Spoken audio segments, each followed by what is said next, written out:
प्रभु यीशु मसीह के मधुर और मीठे नाम में आज दिनांक 17 दिसंबर दिन रविवार को आप सब श्रोताओं का हम स्वागत करते हैं।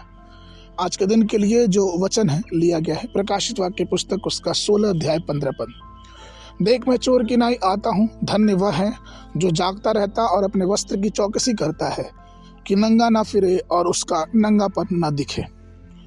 प्रियो, कपड़े किसी व्यक्ति के लिए एक महत्वपूर्ण होते हैं।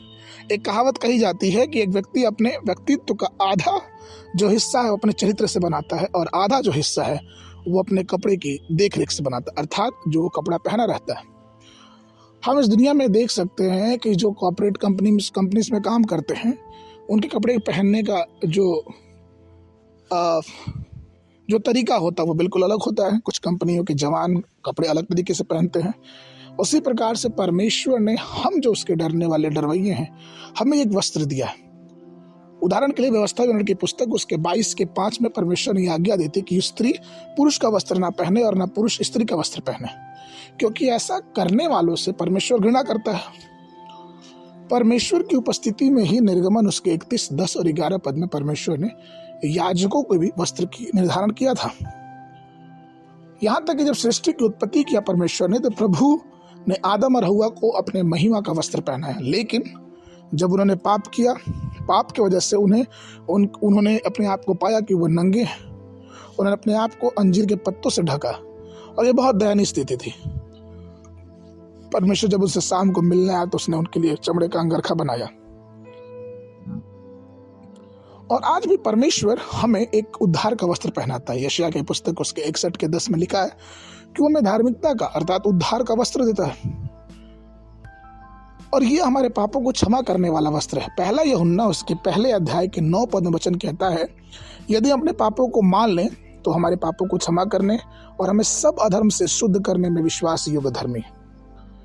ये परमेश्वर का लहू है जो हमें मुक्ति अर्थात उद्धार का वस्त्र देता है। पहला पत्रस उसका पहला अध्याय 18 और 19 पद ये बताता है, क्योंकि तुम जानते हो कि तुम्हारा निकम्मा चाल चलन जो बाप दादों से चला आता है उसने तुम्हारा छुटकारा चांदी सोने अर्थात नाशवान वस्तुओं के द्वारा नहीं हुआ, पर निर्दोष और निष्कलंक मेमने अर्थात मसीह के बहुमूल्य लहू के द्वारा। अर्थात जो उद्धार या मुक्ति का जो वस्त्र हमें दिया गया है वो परमेश्वर के लहू के द्वारा खरीदा गया है। उस उद्धार के वस्त्र या धार्मिकता के वस्त्र को परमेश्वर ने हमें अनुग्रह पूर्व दिया है। यशायाह के लिखने वाला 61 उसके 3 पद में लिखता है, और सिय्योन के विलाप करने वालों के सिर पर की राख दूर करके मैं सुंदर पगड़ी बांध दूंगा और उनका विलाप दूर करके उनके सिर पर हर्ष का तेल लगाऊंगा। उनकी उदासी हटाकर यश का ओढ़ना उठाऊंगा, जिससे वे धर्म के बाज वृक्ष और यहोवा के लगाए हुए कहलाएंगे और जिसने उसकी महिमा प्रकट हो। प्रियो, हमें इस बात को जानना है कि हमें परमेश्वर के धार्मिकता के वस्त्र को पहने रहना। ये वस्त्र हमें स्तुति करने का सौभाग्य देते हैं, महिमा करने का सौभाग्य देते हैं उस परमेश्वर को जिस परमेश्वर ने हमें और आपको रचा है।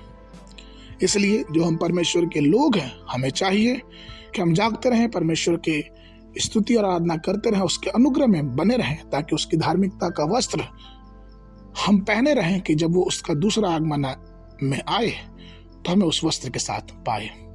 आज के मनन के लिए प्रकाशित वाक्य पुस्तक उसका 3 अध्याय 4 पद। पर हाँ सरदीस में तेरे यहाँ कुछ ऐसे लोग हैं जिन्होंने अपने अपने वस्त्र अशुद्ध नहीं किए, वे श्वेत वस्त्र पहने हुए मेरे साथ घूमेंगे क्योंकि वे इस योग्य हैं। बाइबल अध्ययन के लिए सुबह के समय आमोस की पुस्तक उसका 7, 8 और 9 अध्याय, शाम के समय प्रकाशित वाक्य पुस्तक उसका 8 अध्याय। परमेश्वर आप सबको आशीष देवे।